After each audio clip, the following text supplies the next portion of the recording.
2009년 11월 14일 토요일 밤 11시 40분 강원도 정선 국도 42번 도로 인근에서 흰색 1톤 트럭 한 대가 도로 옆 갓길에 멈춰 서 있었다. 트럭의 비상등은 여전히 깜빡이고 있었고 라디오에서는 희미하게 뉴스가 흘러나오고 있었다. 그러나 이 트럭에는 이상한 점이 있었다. 운전석 문이 활짝 열려 있었고 시동은 꺼져 있었지만 열쇠는 그대로 꽂혀 있었다. 그리고 운전자는 보이지 않았다. 트럭 안에는 가득 쌓인 공구 박스와 작업 장갑, 정비 노트 한 권이 놓여 있었다. 겉보기에는 평범한 작업 차량이었다.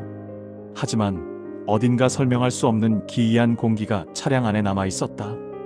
그 공기는 마치 누군가 갑자기 사라진 현장처럼 시간의 흔적을 중간에서 끊어버린 듯한 느낌이었다.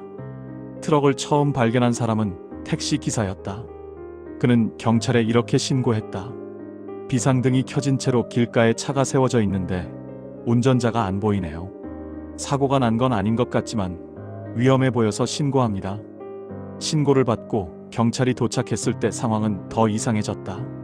트럭 주변에는 발자국이 하나도 없었다. 흙길이었던 도로의 갓길에는 타이어 자국 외에는 어떤 흔적도 남아있지 않았다. 마치 운전자가 허공으로 증발한 것처럼. 트럭의 차주는 정비사 박준호 42. 정선군 내 공업사에서 15년째 일하던 베테랑 정비사였다. 그는 가족과 함께 평범하게 살고 있었고 특별한 범죄나 사건에 연루된 이력도 없었다. 그날 역시 평소처럼 야간 출장을 다녀오던 길이었다. 마지막으로 통화한 사람은 아내였다. 통화 기록에 남은 마지막 말은 짧았다. 응, 일 마쳤어. 이제 집에 가는 중. 그리고 그는 영영 돌아오지 않았다. 박준호의 실종은 처음엔 단순 실종으로 분류됐다. 사건 초기 경찰은 이렇게 판단했다.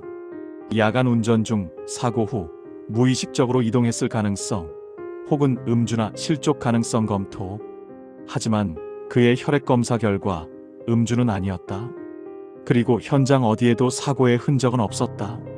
경찰은 수색견과 함께 주변을 수색했지만 결과는 없었다. 트럭 주변 3km 반경을 훑었지만 냄새 흔적조차 잡히지 않았다. 보통 사람은 어디로든 이동하면 반드시 흔적을 남기는데 이 사건은 달랐다. 박준호는 그 현장에서 증발하듯 사라진 것이다. 다음 날 그의 가족이 현장에 도착했다. 아내는 경찰에게 말했다. 그 사람 도망칠 이유 없어요. 그냥 일하고 집에 오던 사람이에요. 하지만 경찰은 초기부터 가족을 납득시키지 못했다. 실족일 가능성이 가장 큽니다. 숲 쪽으로 이동했을 수도 있습니다. 경찰은 이 말을 반복했지만 가족은 믿지 않았다. 왜냐하면 그 근처에는 길이 없었기 때문이다. 트럭이 멈춘 지점 왼쪽은 가파른 절벽이었고 오른쪽은 빽빽한 송림지대였다. 산림 수색대가 투입됐지만 인간이 걸어가기에 불가능한 지형이라는 결론이 나왔다. 그리고 그때 형사가 이상한 점 하나를 발견했다. 트럭 탑승자 감지 센서 기록.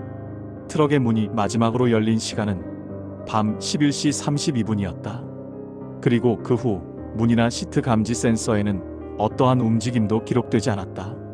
즉, 그 시간 이후 트럭에서 내린 사람은 없다. 하지만 현실은 트럭만 남겨진 상태였다. 그렇다면 질문은 하나. 박준호는 도대체 어디로 사라진 걸까? 경찰은 다시 트럭 내부를 조사했다. 차량 바닥에는 모래와 나뭇잎이 약간 묻어 있었지만 이상한 점은 없었다. 그러나 글러브 박스 안에서 하나의 영수증이 발견된다. 그것은 산속 깊은 곳에 있는 작은 막걸리 집에서 발행된 것이었다. 문제는 그 가게가 이미 5년 전에 폐업했다는 점이었다. 아니, 이게 어떻게 최근 날짜로 발행돼 있죠? 형사가 중얼거렸다. 영수증 날짜는 실종 당일 오후 8시 47분. 박준호가 마지막으로 작업 현장을 떠나기 1시간 전이었다. 경찰은 의문을 풀기 위해 주소를 따라 막걸리 집이 있던 장소를 찾았다. 그러나 그곳에는 건물이 무너져 있었고 오래된 잔해만 남아 있었다. 그런데 현장에서 또 하나의 의문이 발견되었다. 트럭 타이어 자국과 동일한 패턴의 흔적이 남아 있었던 것이다. 여기 다녀갔던 게 맞습니다. 실종 당일에 수사는 새로운 방향으로 흘러갔다. 경찰은 박준호가 혼자가 아니었을 가능성을 의심했다. 트럭 주변에서 담배꽁초 2개가 발견되었기 때문이다. 하나는 박준호가 피우던 것과 같은 브랜드였다. 그러나 다른 하나는 북한산 담배였다. 한국에서 정식 판매되지 않는 제품이었다. 경찰은 혹시 모르게 불법 거래 조직 연관 가능성을 확인했지만 그의 주변에서는 그런 관련성이 전혀 나오지 않았다. 범죄 연루 가능성 없음, 금전 문제 없음, 원한 관계 없음. 프로파일러는 결론 내렸다. 자발적 실종 가능성은 0%, 강제 실종 혹은 계획적 개입이 있습니다. 그런데 이때 실종 3일 만에 사건의 흐름을 완전히 바꿔버리는 증거가 나타난다. 박준호가 실종되던 그 시각, 그의 휴대전화는 마지막으로 한 곳을 향해 전파를 쏘고 사라졌다. 송신 위치 폐허가 된 탄광갱도, 정선군 오호광산. 갱도는 이미 10년 전 침수 사고 이후 폐쇄된 곳이었다. 그리고 그 갱도 입구에서 박준호의 작업 장갑 한 짝이 발견된다. 작업 장갑이 발견된 탄광갱도는 경찰에 의해 즉시 수색 지점으로 지정되었다. 그러나 구조대가 진입을 시도하자 예상치 못한 문제가 발생했다. 갱도 내부는 무너진 구간이 많았고 일부는 여전히 침수되어 있었다.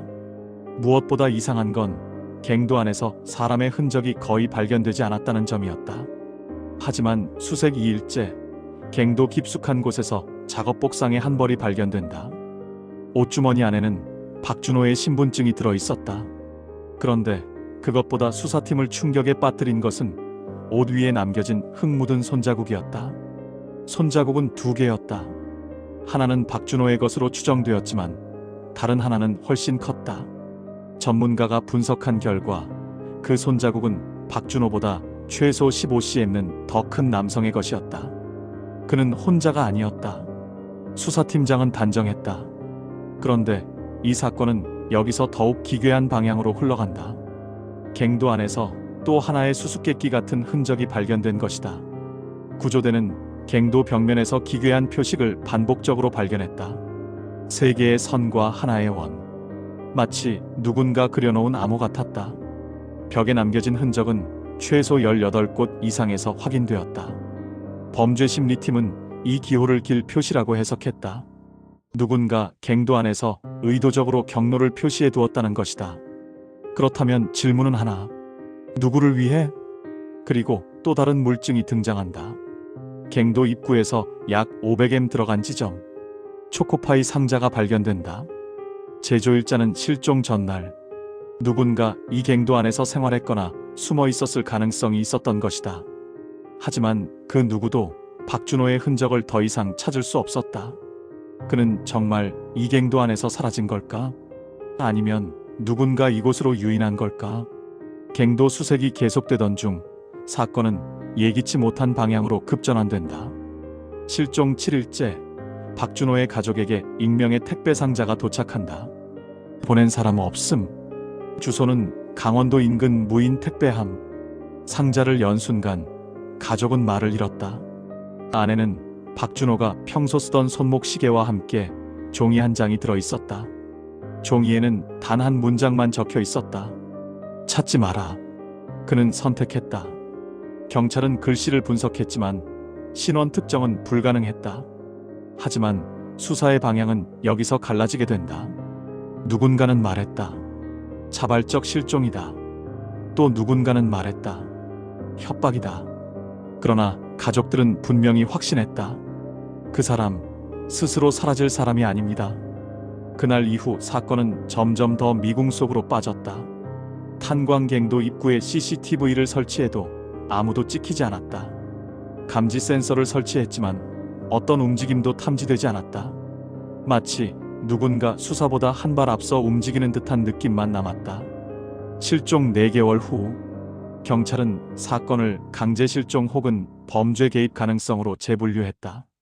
하지만 새로운 단서 없이 사건은 멈춰버렸다. 그리고 사람들은 이 사건을 잊기 시작했다. 그러나 그로부터 2년 뒤 충격적인 일이 벌어진다. 강원도 태백. 버려진 공장 창고에서 1톤 트럭 한 대가 발견된다. 그리고 차량 번호는 박준호의 실종 차량과 완전히 동일했다. 실종 당시 사라졌던 바로 그 트럭이었다. 하지만 이번에도 똑같았다. 운전자는 없었다. 모든 서류와 번호는 일치. 키도 꽂혀 있었다. 그리고 라디오에서는 2014년 당일 방송되던 뉴스가 여전히 재생 중이었다. 경찰은 트럭에서 지문을 채취했지만 박준호의 지문은 나오지 않았다.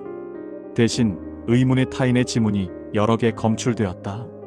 하지만 그 지문들의 주인은 신원 조회 결과 전원 존재하지 않는 인물이었다. 사건 기록은 이렇게 끝난다.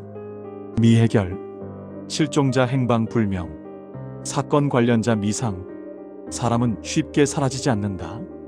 하지만 어떤 사람들은 의도적으로 지워진다. 그는 사라진 게 아니다. 감춰진 것이다. 우리는 이 질문을 남긴다. 그는 지금도 어딘가에서 살아있는가? 아니면 우리 곁에 이미 돌아와 있는가? 이것은 어니스트입니다. 사라진 사람들, 묻힌 사건들, 끝나지 않은 의문을 추적합니다. 구독과 좋아요는 잊혀진 진실을 되살리는 힘입니다.